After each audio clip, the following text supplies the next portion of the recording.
What's up, gangsters? How about the next video in this little Tamiya 148 scale Sherman tank project? Honestly, this is completely disjointed because the middle part of this video was shot in about December-ish of 2022. And right now, today, as I'm making the intro and the outro here in a second, it is the middle of August 2023. Yeah, got a little sidetracked. So anyway, I don't even remember what's on here right now. Let's just get into it and find out. Well, it is, I don't know, sometime later than it was the last time. It is, in fact, December the 24th, Christmas Eve. And I am spending a little time at my workbench before football starts and trying to gain back some of the momentum that I lost. Hadn't done a whole lot, but I haven't been completely effortless. I've been working on a couple of things, and just wanted to show you guys very quickly what's up. So you'll see that there is some stowage going on back here. I am working on figuring out what sort of load I want to place there, what kind of junk on the trunk I want. And in addition to the 3D printed jerry cans that I showed you before, you can see some other stuff. And that is out of this pile right here, which I got from Steve Munsell over at Value Gear. And his stuff is super cool. He specializes in doing all of this kind of stuff for various scales. And these are all things that he makes by hand and then does resin castings. And I think you'll agree that they are super cool. You can get sandbags, you can get logs, you can get this whole list of different sets of various crates and rolled up tarps. And the detail on these things is just really nice. I mean, he's clearly a very good sculptor and craftsman and does a nice job of making these and converting them to resin parts. And you can capture different looks. This was the everything's covered with the tarp kind of a look. Then you've got little individual stacks of things, and then you've got just singular tarps like this, and then he's got some of these bags and things that are meant to hang off the side of a turret. If you've got the appropriate footman loops for those, see, there you go, Jim Gold, that's for you, buddy. Working on my tank lingo. Anyway, these things are really cool. I think they're going to look neat when they're all painted up. And it's good stuff. And I really appreciate Steve sending it over so quickly. This is like the piece of wood that goes across the front. I've made a piece of the angle iron thing for mine, or not angle iron, but channel iron thing for mine. But yeah, same deal. He's even got some spare road wheels in there from an earlier style Sherman. So anyway, that's cool stuff. In addition to that, I've been working on the guns. The bow gun is pretty straightforward. It just has a barrel sticking out of it, and it's not good in the kit. I mean, it's okay. It's about as good as it could be expected.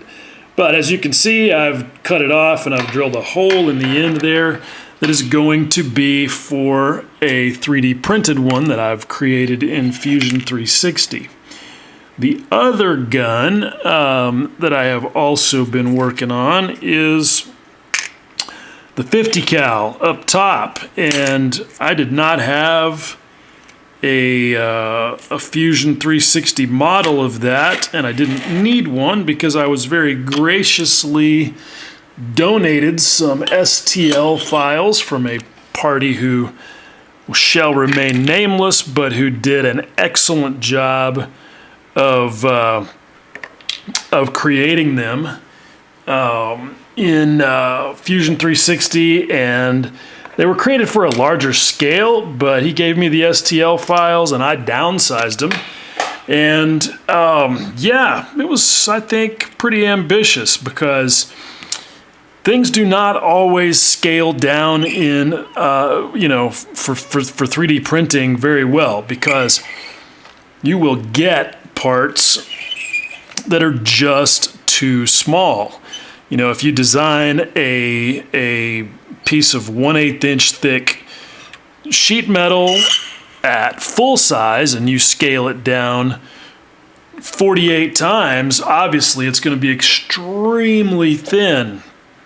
And same thing if it's designed at, you know, 1/16 or 1/35 or whatever, and you scale it down.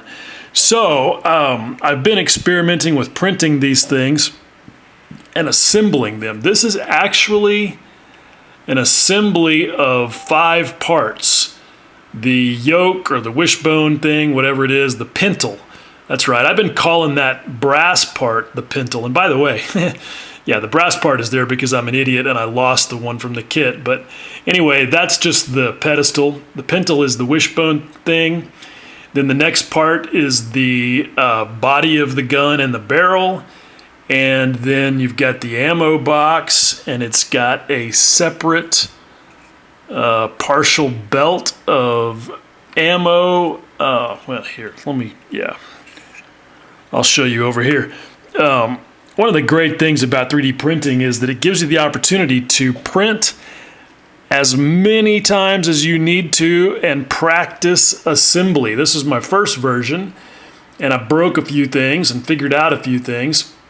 But anyway, you've got a separate partial belt of ammunition there that fits in the top of the box.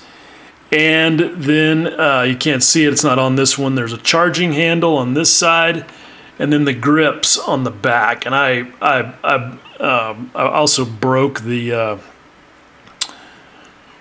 sights off of this one, so you can't see, but it is really fantastic. This is how I printed these, and I'm ultimately planning on going with a brass barrel that I ordered from someplace in Canada, because I just don't have the confidence that these barrels are going to stay straight in resin. They printed beautifully. I mean, with the cooling jacket and everything, it looks good.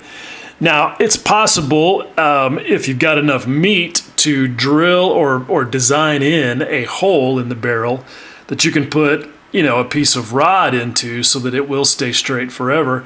But I just don't have a lot of meat at this scale, so I'm not doing that, at least not yet. At any rate, this has been a pretty interesting thing. This thing printed really remarkably well.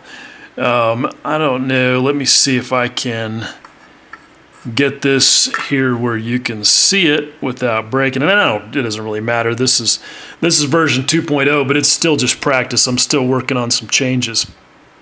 But if you look inside there, inside the front sights, you can see even the little vertical sight is under that U-shaped thing.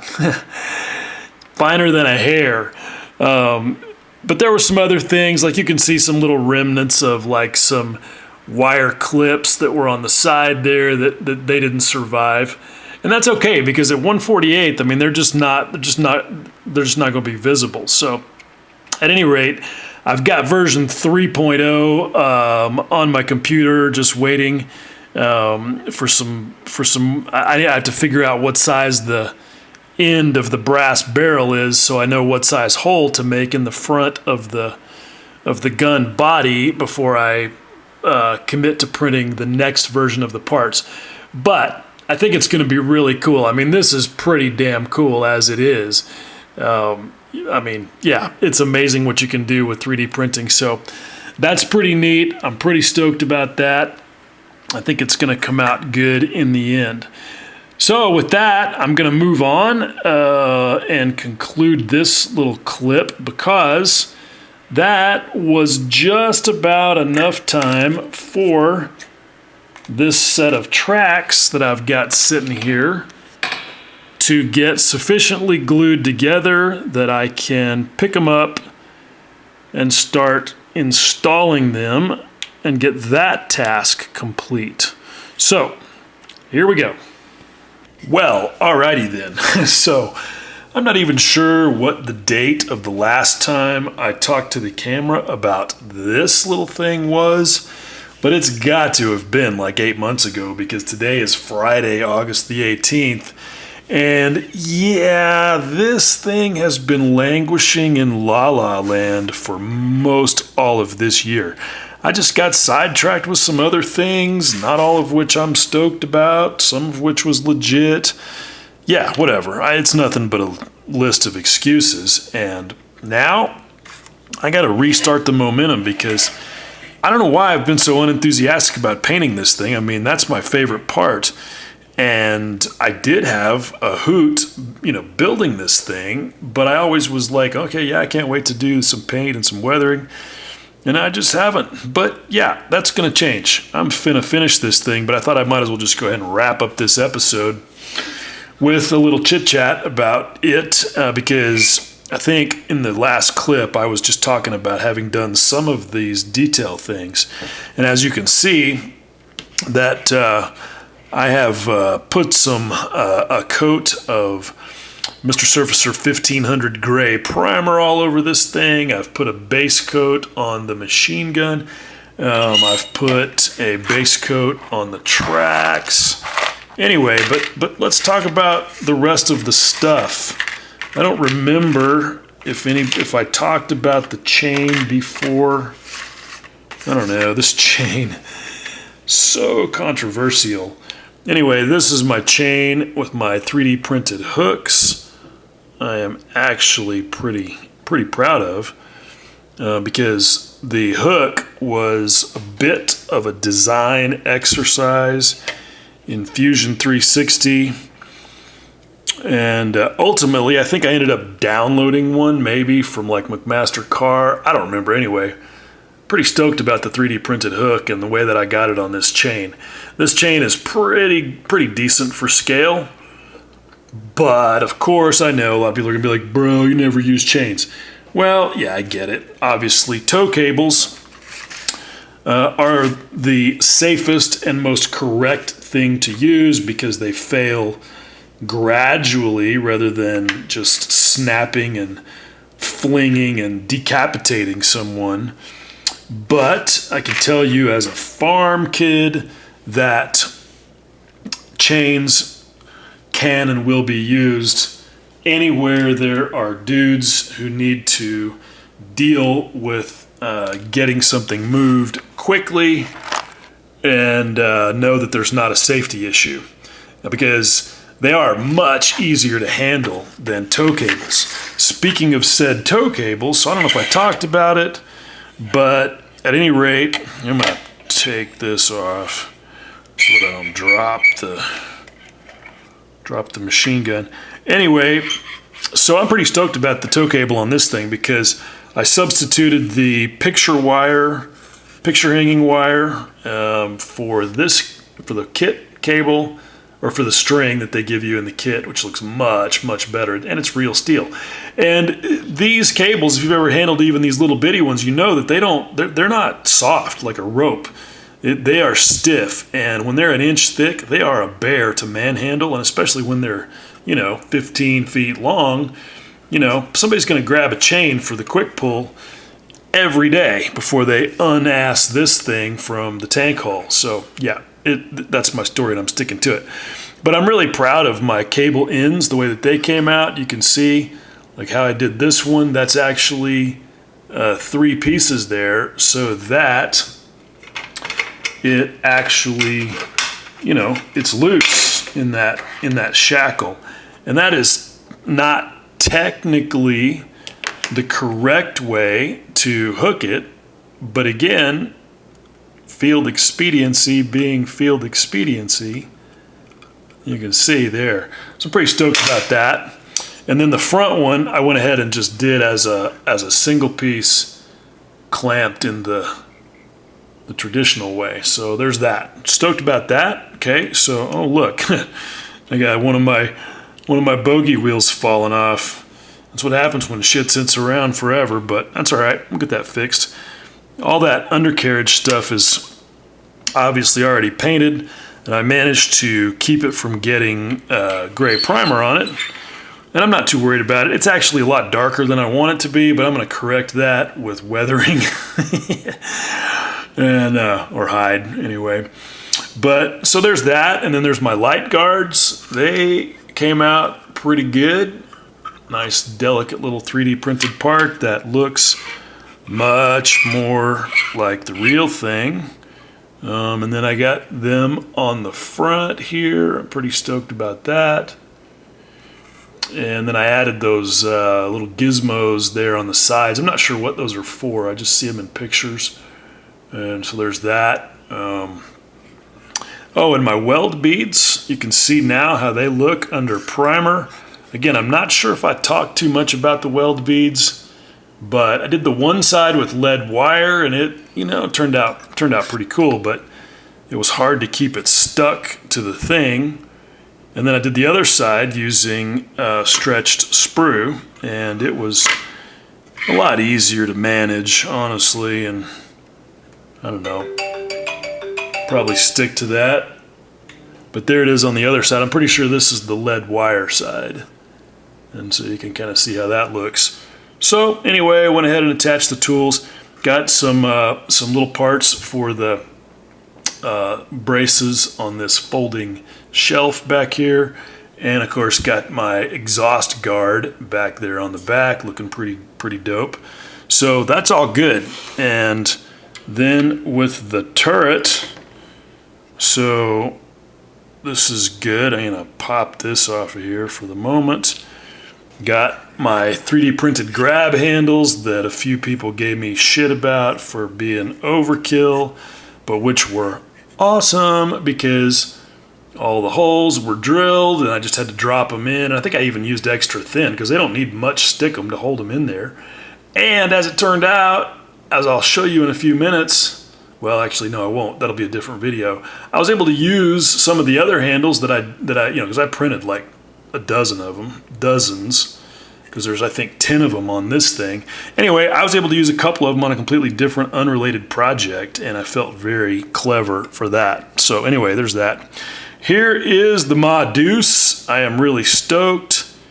This thing ended up being 5 pieces, and then the brass barrel set that I bought from whoever it was, I can't remember, but all together it looks pretty cool.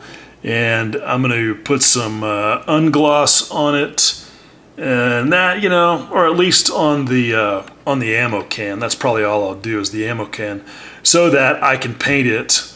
I could probably brush paint it just like it is, I suppose. Anyway, it's got to be OD. And then also, I got to paint the cradle on the underside of there. So some very delicate hand detail painting to be done there.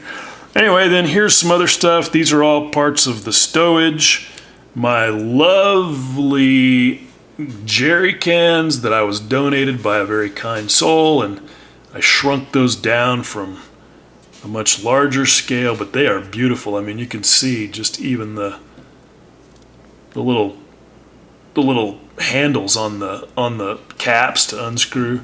And then there's the Value Gear tarp set and the ammo belt for the machine gun. Just ridiculously cool 3D printing stuff. So anyway, that's that. This thing is really ready to continue yeah, I can't even talk, to continue down the road to being painted. Okay, this video is only 20 minutes long, and we all know that's not nearly enough. So one more quick segment and then we'll call it good. One thing that I've been wanting to do with the applique armor is to add some welds. There we go. So here's what I've done. I chose to use the stretched sprue method with extra thin, and you can see that I've just added them in a sort of patterned but not really perfect way because I want them to look a little bit janky. And then I went and textured them with this piece of nickel silver tubing that I cut at an angle, and put in a pin vise, and that allows me to emboss something of a weld type texture. Yeah, I think it'll look fine. It's one of those things where a little bit overscale helps to sell the story.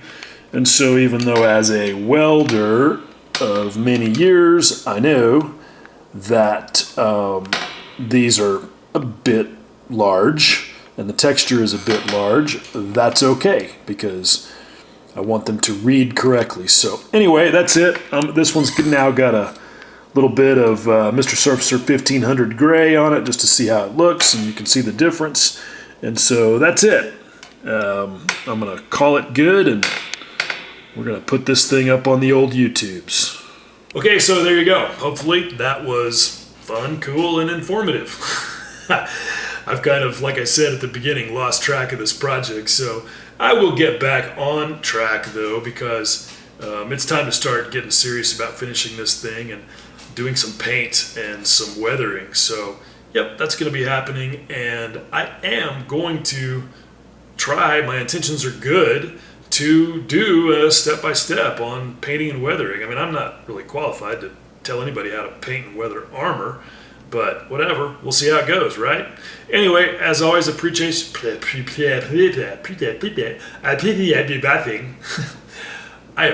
you watching. Much love.